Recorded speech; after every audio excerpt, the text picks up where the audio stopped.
Hola, muy buenas. Hoy os voy a hablar ya de Felipe IV. Felipe III murió en el año 1621.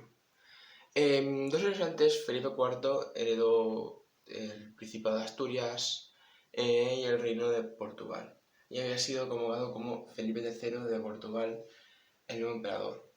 Pero ¿qué pasa? Pues en el año 1621 su padre, Felipe III, muere y se le ha nombrado también rey de España, o emperador de España con las colonias portuguesas, que tenía Brasil, la India, territorios de África, eh, todo lo que era Colombia, Venezuela, Argentina, Chile, México, bueno, gran parte Filipinas, pues sería como un gran emperador. En el año 1608 pues ya fue bautizado en el monasterio de San Lorenzo de Madrid como el nuevo heredero. En el año 1615 pues se casa con su primera mujer, que es Isabel de Borbón. Y en su gran política pues tendrá a principio a Baltasar Zúñiga y al conde Duque Olivares, que es su sobrino.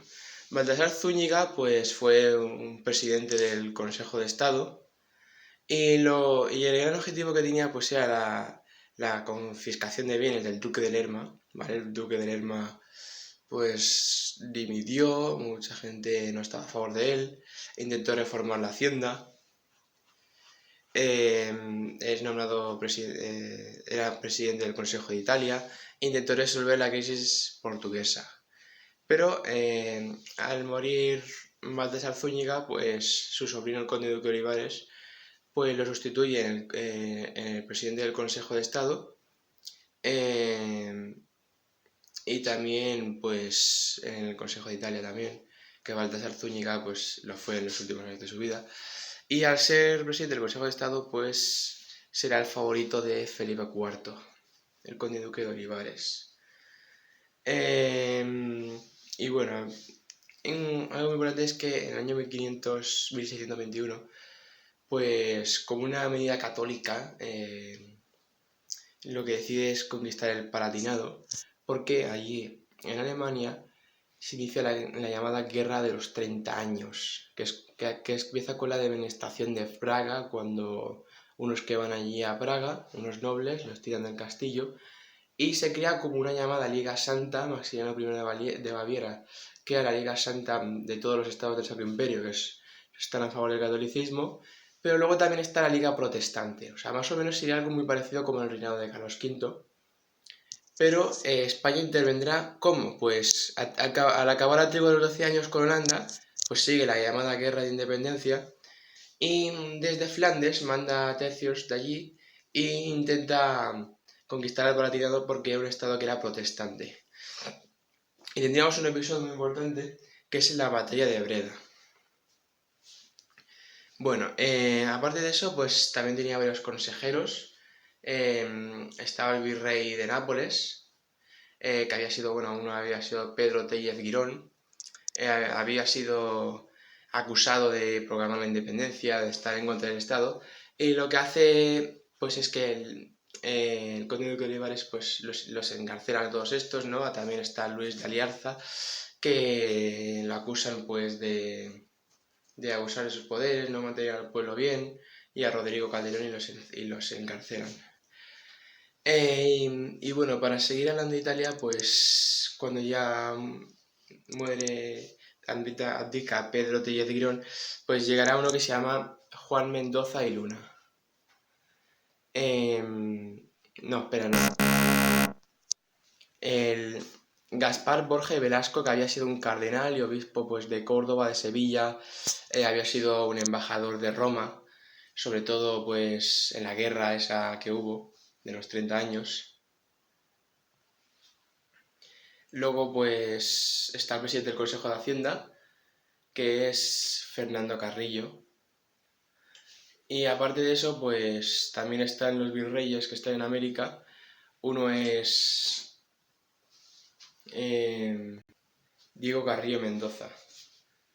Diego Carrillo Mendoza, pues lo que sé es que primero fue virrey de la Nueva España y allí pues lo que sé es que a muchos indios pues promovió el desarrollo del arroz, pero hubo otros productos que los prohibió un poco.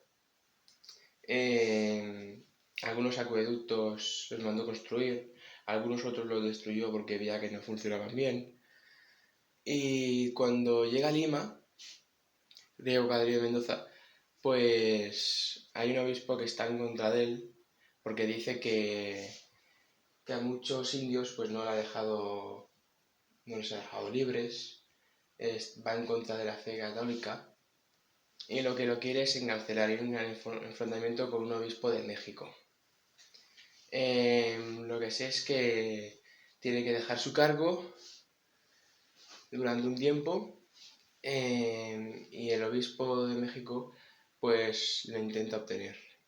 Otro virrey que tendríamos pues es el presidente del Consejo de Aragón y virrey de la Nueva España, Juan Mendoza y Luna, que lo que sé pues es que en Lima hizo un edificio que se llama no sé qué de las Descalzas, hizo un puente de piedra, también mandó hacer muchos acueductos, descubrió unas minas de mercurio y no sé nada más de él. A ver, alguna cosa más. Bueno, que también fue virrey de Nueva España y de México, Juan Mendoza y Luna, y poco más.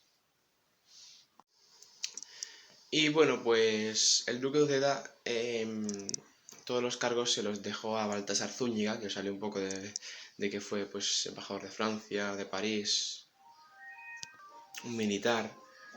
Y también tuvo muchas relaciones con el conde y duque de Olivares, que bueno, su padre pues el conde y duque de Olivares, su padre era conde de Olivares, y empezó a tener unos pequeños títulos nobiliarios por allí por Sevilla. Pues lo que sé es que pues, era gentilhombre de Felipe IV y estaba ya comprometido. Él quitó pues al duque de Uceda y ya sería pues el futuro, el que apoyaría el primer ministro de Felipe IV. Pero bueno, aún estamos con Felipe III y lo que sé es que la tregua de los 12 años pues ya se está acabando y la guerra continuará cuando se muera. El trono pues pasará a su hijo, que ya lo había pensado desde el día que nació, Felipe IV. El antiguo ministro era Francisco Contreras, que fue gobernador de Segovia tras la muerte de su hermano en la batalla de Lepanto, fue comendador de la Orden de Santiago, fue presidente también del Consejo de Navarra, que desempeñó a principios del siglo XVII. Participó en el acuso de Rodrigo Calderón de haber asesinado a Francisco no sé qué. A finales del reinado de Felipe III lo que es que pide la jubilación, pero no se la ofrecen y aparte de ser presidente del Consejo de Hacienda, pues con eso dimite, pero sí sería presidente del Consejo de Castilla al principio del reinado de Felipe IV y del Consejo de Hacienda pues lo sustituirá Fernando Carrillo, sería el nuevo presidente. Él aparte, el que te está hablando ahora, pues fue también presidente de la Chancillería de Granada. No sale mucho de la mujer ni de las guerras que tenía, ¿no? Bueno, pues Inglaterra también entra. Tiene un nuevo rey que es Carlos I de Inglaterra. Jacobo I era un rey pues un poco más pacificador, digamos. Pero Carlos I de Inglaterra pues fue como un rey absolutista, que iba a concentrar pues el absolutismo, ¿no? Controlar la justicia, el poder ejecutivo, el legislativo. Y era de la dinastía de los Estuardo.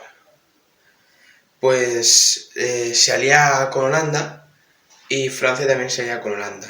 Y ahí pues le declaran la guerra a España. Inglaterra pues le declara la guerra 10 años antes, en el año 1526. invade la ciudad de Cádiz. Hay un cuadro del siglo XVII de un pintor que trabajó a la corte de Felipe IV, que no me acuerdo ahora cómo se llama. También... Francia tenía el cardenal Richelieu, que era el favorito de Luis XIII, y aprovechó pues para conquistar Italia. El plan del cardenal Richelieu era pues invadir Flandes, lo que era Nápoles otra vez, Milán, pero no lo consiguió. Y en España pues aprovechaba para llegar a la ciudad de París, pero no lo lograron. En esas guerras pues participaron muchos soldados y entraríamos en la crisis del siglo XVII, pues por las muertes que hay en esa guerra, la demografía humana, pues el conde duque de Olivares lo pretende aumentar, pero lo que sé es que las murallas de las ciudades pues aumentan, obviamente. El conde duque de Olivares vende cargos, títulos nobiliarios, y la burguesía pues la intenta mejorar, pero muchas cosas no las consiguió. Él tenía un secretario, el conde duque de Olivares también, que era su nieto Luis Méndez de Haro. Luego el conde de Medinasidonia pues fue acusado de traición, de no asistir a las Cortes de Valencia del año 1526. El conde de Medinasidonia se casó con su tía, y luego también un poco más tarde se casó con una que era de la dinastía de Braganza para reconciliarse con Portugal, porque estaba preparando la rebelión de la Guerra de Restauración Portuguesa. Portugal, antes de que llegara Felipe II, pues tiene una dinastía que era la Sala, lo sabéis. Y la Casa de Braganza pues, fue fundada pues, por el reinado de Alfonso V de Portugal, en una casa de nobles, que lo que quería era agrupar pues, todo lo que había sido Portugal y las colonias para declarar la guerra. El conde y duque de Olivares, en el año 1621, crea la Junta de Reformación de Costumbres. Y ahí, ¿cuáles eran las reformas? Bueno, pues ahí lo que crea es una ley para que los miembros de la nobleza invistieran en sus inmobiliarias, en sus propiedades, que serían, bueno, invertir en inmobiliaria, que de una forma esas inversiones se aprovecharon para estabilizar la economía. Luego también creó que la nobleza y otros miembros para acceder a cargos públicos tenían que dejar un informe de la administrativo de todas las deudas que tenían que pagar, sus bienes y todo eso, para acceder a cargos públicos, por ejemplo gobernadores y todo eso. Y luego también intentó reducir los cargos, las deudas de la corona. No puedo ponerme a los Y luego en el año que se 1622 convierte en una crisis. crea la Junta Grande de Reforma. Ahí lo que hizo es que suprimió el impuesto de los millones, que Felipe II lo creó en el año 1590, y lo sustituyó por un impuesto indirecto, que ahí incluía no solo el vino, sino también vino, vinagre, aceite, jabón, velas y carne. Y luego también creó que todos los municipios tenían que pagar una serie de impuestos según el nombre de vecinos, para luego invertirlo en el ejército, que fue un antecedente de la creación de la Unión de Armas. Este era un mapa de Europa en el año 1630. Todo esto era español, ¿no? Milán, Borgoña, Flandes, el Palatinado que la había conquistado y el sur de Italia. Esto era lo sabéis, ¿no? El Sacro Imperio Romano Germánico, pues estaba dividido en varias regiones y cada ducado podía tener sus leyes propias y su propia autonomía. tenía pues una liga de príncipes protestantes que la formaban Sajonia, creo que está por aquí, Prusia, Brunswick-Luneburgo, Hesse, no me lo sé todos. Luego lo que sé es que se alió con Suecia, y en Suecia se empezó a mover otro movimiento protestante, en lo cual también entró Dinamarca. Bueno, Dinamarca entró para conquistar algunos territorios alemanes. Y ellos, los príncipes protestantes, salieron con Inglaterra y Francia. Y luego aparte Portugal y Cataluña. Cataluña se había empezado a sublevar contra el rey Felipe IV.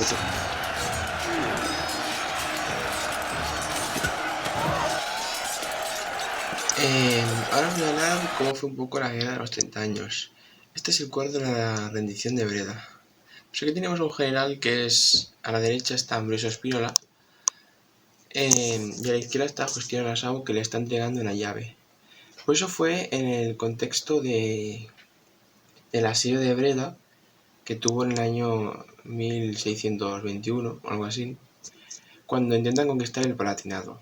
Federico V el Palatinado pues huye a Bohemia, se casa con la reina de Bohemia y reclama el trono. Y ya el Palatinado pues está un poco más descuidado. Justino Nassau era de una familia que también participó en los holandeses que se quieren independizar de España. Y pues como se ve, le está dando la llave de la ciudad, de que se han hecho con la ciudad de Breda. Este cuadro pues se lo encargaron a Velázquez, que ahora os voy a hablar un poco de él. Ambrosio Spínola era un almirante genovés que participó antes en otras guerras. Participó en la guerra de sucesión de Juliet y Gileveris, y participó en el asedio de Aquisgrán del año 1614. Y Felipe IV, no, el conde duque de Olivares, le llamó a trabajar en la corte y se trasladó ahí a Madrid durante unos años. En algunas batallas también las perdió, y el conde de Olivares pues le acusó, y no tenían muy buena relación entre ellos dos. Él también actuó como de gestor de cuentas, fue duque de Sexto, Ambrosio Spínola, y también participó en un asedio. Uno pues fue el famoso asedio de Ostende, en que esa ciudad la querían conquistar porque estaba muy fortificada y el objetivo era llegar a Frankfurt. Y eso fue una gran victoria de Ambrosio Spínola contra Alberto de Austria. Y otro pues fue el asedio del puerto de la Enclusa, que fue después del asedio de Ostende, que estaba explicando ahora, que fue contra Mauricio de Nassau y los ingleses. Y también fue porque los holandeses también intentaron conquistar otras ciudades más. Otro pues fue el asedio de Groenlo contra Mauricio de Nassau, que está situado más o menos por el ducado de Gueldres. El de Ostende lo he confundido con el de Ottenheim. El de Ottenheim era el que tenía el objetivo llegar a la ciudad de Frankfurt y conquistarla. Y esto pues es lo que sería más o menos un mapa de la guerra de los 30 años. Todas las posiciones amarillas que tenemos aquí pues sean españolas. Esto es Milán. Aquí en Milán, Vicente de Gonzaga había mantenido relaciones familiares con algunos duques españoles. Pues cuando murió Vicente IV de Gonzaga y Federico V, pues hubo la llamada Guerra de Sucesión de Mantua, en la cual entró España. Pues en esa guerra Gonzalo Fernández de Córdoba, pues habían firmado un tratado con Vicente que él sería el futuro sustituto para gobernar en el ducado de Mantua. Pero ahí hubo una pequeña guerra con Francia y Saboya porque también querían obtener el ducado de Mantua. En Saboya tendríamos a Carlos Manuel I y en Francia la política de Luis XIII. Ahora voy a hablar un poco de América. Aquí tendremos a Rodrigo Pacheco, que fue un virrey de la Nueva España. Él también fue un inquisidor de Valladolid. Pues cuando fue virrey de la Nueva España tuvo que desarrollar unas pequeñas guerras contra los franceses y holandeses que querían colonizar parte de América. Y luego también la Ciudad de México se estaba inundando y pidió ayuda a un cosmógrafo que se llamaba Enrique no sé qué y a un arzobispo para que el agua saliera de toda la ciudad. En la región de Nueva León, pues los indígenas estaban alzando contra él. Él creó también un sistema en el que los clérigos y todo eso que están por allí debían de conocer la lengua de los indígenas. Y luego también creó un banco que se llamaba San Luis de Potosí. Luego en 1635, en los últimos años, fue un embajador de Viena. Pues se ve que los mineros de San Pedro solicitaron que construyeran un banco de reservas de oro y plata. Y así lo hicieron. En la India pues tendríamos a Fermiñao de Albuquerque, que sería el gobernador. Él fue gobernador antes de Damán, Goa, Colombo, Ceilán, que está en la isla de Sri Lanka, Malaca, que está en China. Y cuando murió el gobernador de la India, pues lo sustituyó. Y bueno, pues no es que sea tan conocido un personaje. Murió a los pocos años y nos sustituyó otro más. Él era de origen portugués. Pintor de la corte, muy conocido, seguramente lo conozcáis. Diego Velázquez. Diego Velázquez nació en Sevilla y el conde de Olivares pues le solicitó a que trabajara en la corte. Él pintó un cuadro que es la vieja con el huevo roto, Jesucristo, Marta y María. Luego también hizo retratos pues, de Felipe IV, por ejemplo, del conde duque de Olivares, de sus hijos, de su mujer. Fue un pintor muy importante en la corte española. Él en Italia hizo varios viajes y en Italia lo que sé es que compró muchos cuadros al estilo barroco para introducirlos en España. Y también fue bautizado como en la Orden de Santiago. Pero él, pues durante todo el reinado de Felipe IV, pues hizo varios, desde los años 20. Por ejemplo, uno es la rendición de Breda. Una obra muy importante que se construyó en Madrid en el año 1630.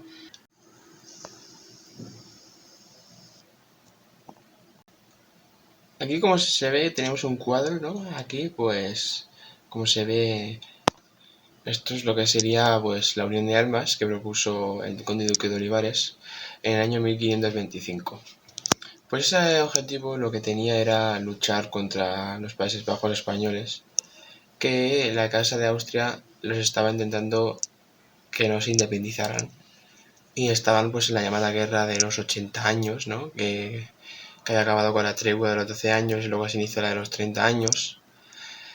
Y la unión de armas pues consiste en que cada región que tienen, donde hay pues virreyes, por ejemplo está Nápoles, Valencia, Aragón, Cataluña, las colonias americanas, pues tenían que aportar una cantidad proporcional de hombres según los habitantes para poder luchar contra los holandeses.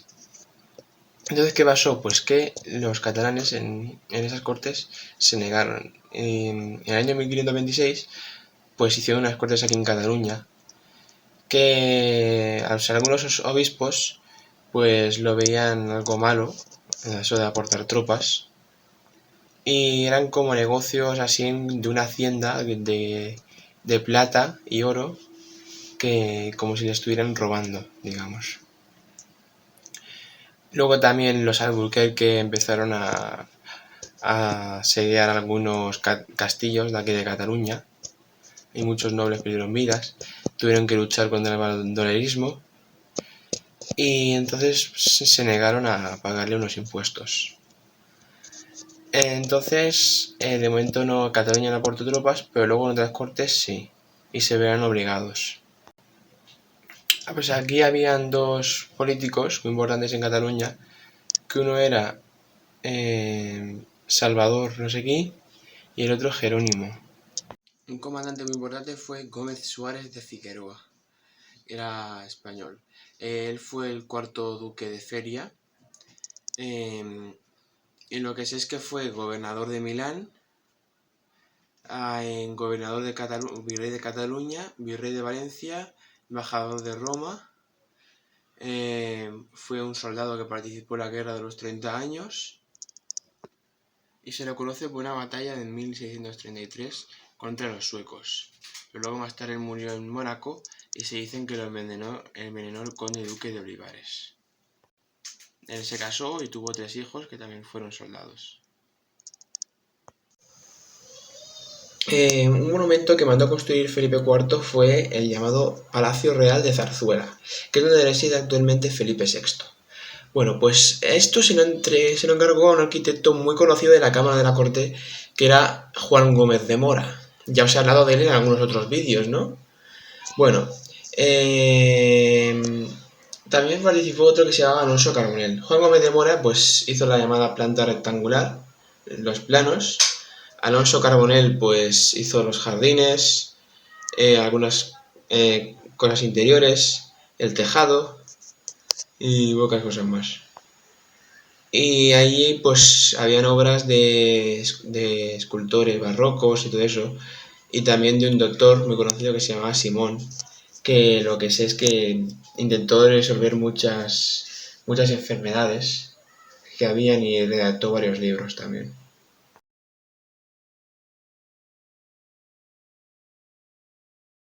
Juan Gómez de Mora fue un arquitecto muy importante en España, que trabajó a servicios de Felipe III y Felipe IV.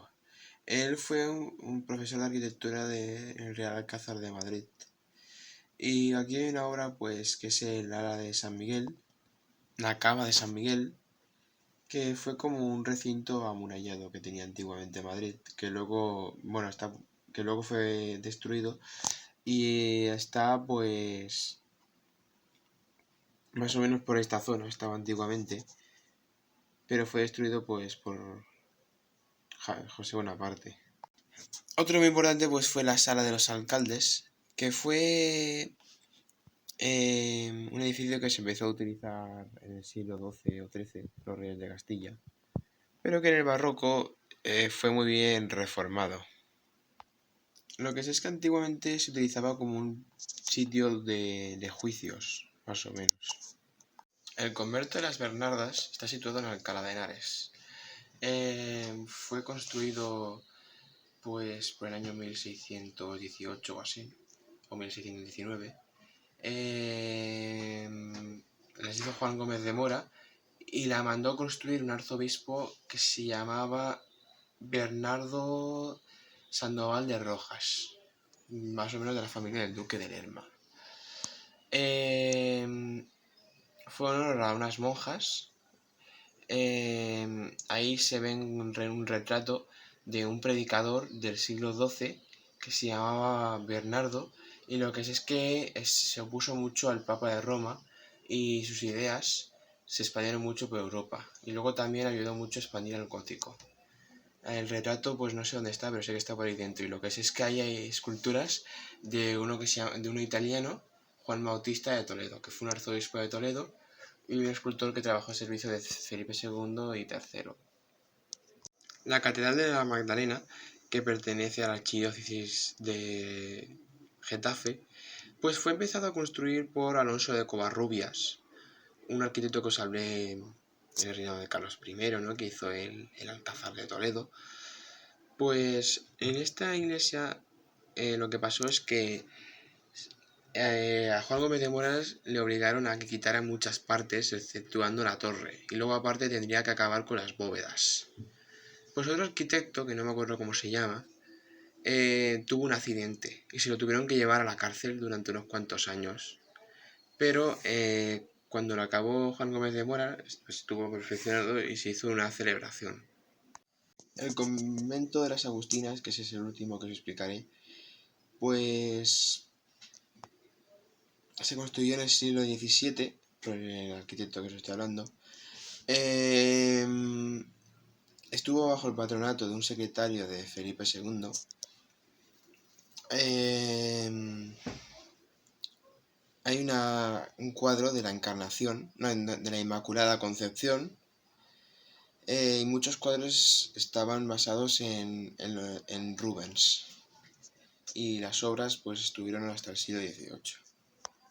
En el inicio de la guerra de Holanda, los holandeses, había un comandante que se llama Jaco Wilkens, intenta conquistar pues la ciudad de El Salvador, que está en Brasil, en la cual pues ellos lo que querían era quedarse con el azúcar. El virrey Diego de Mendoza, bueno, no, el gobernador se retira y hay un comandante pues que es Federico de Toledo, pues seguramente será el duque de Alba, pues se resiste e intenta invadir territorios holandeses conquistados que intentan conquistar Brasil. En la bahía de Matanzas, pues los holandeses lo que hacen es que consiguen mucha plata. Y luego también hay una ciudad que se llamaba Pernambuco, en el que los holandeses querían conseguir mucho azúcar y era la gran zona de concentración. Ellos, cuando se hicieron con una parte de Brasil, por más o menos por 1624 o 25, pusieron a un gobernador que se llamaba Juan Mauricio de Nassau, que era el sobrino, el nieto de Guillermo de Orange. En Cataluña tenía un virrey que se llamaba Juan Sentís y Fournier, que fue también un obispo de Barcelona. Consiguió un importante papel en la Baganza del Ebro. Nació en Chante, una ciudad por el río Ebro, y luego también un papel importante en la segregación de Tortosa por la época de los años 20. Y no sé nada más de él porque tampoco es algo muy importante, pero lo que sé es que fue virrey de Cataluña. Luis X de Aux fue un arzobispo de Urgel, de Pamplona, de Tarragona, y también fue virrey de Cataluña. Su hermano fue virrey de la Nueva España. Y lo que sé es que fue obispo del monasterio de Oliva, que está pues por ahí por el norte de Aragón, uno de los más antiguos. Fue obispo de Jaca. Y lo que sé es que vino de Quito, de allí de Perú. Y su padre pues tuvo grandes cargos de allí de gobernador de América. Y luego aparte también fue copríncipe de Andorra. En la época de Luis XIII, cuando intenta hacerse pues con España no hay guerras y Andorra pues era francesa en aquella época. El gran opositor de Francisco Quevedo fue Luis de Góngora. Luis de Góngora nació en Córdoba, no sé en qué año, y su padre era juez de la Inquisición que confiscaba bienes. Él fue educado en el colegio de los jesuitas y su tío lo traslada pues a la escuela eclesiástica. Primero estuvo en las órdenes menores y luego estuvo en las órdenes mayores. Lo que sé es que un arzobispo de Toledo, ahí de Córdoba, pues se quejaba de que muchas veces no asistía al coro y lo veía muy raro, pero él decía que no quería asistir al coro. Luego, después de cursar, pasó a las órdenes mayores de la iglesia y el duque de Lerma lo llamó para trabajar al servicio de Felipe III. Ahí de obras, pues lo que sé es que hizo una del amor venenoso, que no me acuerdo muy bien el poema, pero es del estilo culteranismo, o sea, utiliza elementos griegos, y ahí dice pues como si fuera, lo toma como un licor, le comenta, sale Júpiter, el dios Júpiter y todo eso. Cuando murió Felipe III fue un hecho muy importante y pasó a la cámara de Felipe IV. Lo que sé es que Francisco de Quevedo, cuando Luis de Góngora tenía una casa alquilada, no me acuerdo dónde, pues se la quitó al cabo de unos días y él estuvo en otro sitio. En sus poemas se pueden ver paisajes que son un poco complicados de entender, pero define, pues yo que sé, un árbol al lado de un río. pues define pues lo que es la raíz del árbol. Lo que es el agua la define como plateada. Y poco más. Y en Córdoba hizo un poema definiendo la ciudad de Córdoba. En su primer amor hizo poemas de amor. Y cuando desafía a Francisco Quevedo, pues en los poemas escribe como insultos, diciéndole que los traduzca pues todos al griego, define sus pies como una elegía. Y aparte, pues las definiciones de los paisajes fue gracias a que hizo muchos viajes por España. Recuerdo que estuvo en Valladolid al principio de su vida. Por esos años, Castilla tenía un presidente que se llamaba Juan Trejo de Paniagua, o sea, Gabriel Trejo de Paniagua. Él nació en Villas, estudió en el colegio de los arzobispos, que fue fundado en el año 1519, ese colegio, por el arzobispo de Fonseca. Fue oidor de la Real Chancillería de Valladolid. También pues fue un inquisidor real. Estuvo también en el convento de las Descalzas, donde él fue un capellán en el reinado de Felipe III. Por el Papa Urbano VIII fue elegido obispo de Salermo. Luego también fue presidente del Consejo de Castilla. Y también estuvo en Málaga. Y en Málaga, pues lo que sé fue en sus últimos años de su vida, cuando dejó de ser presidente del Consejo de Castilla, y se llevó muy mal con el duque de Lerma. O sea, se picaba mucho entre ellos.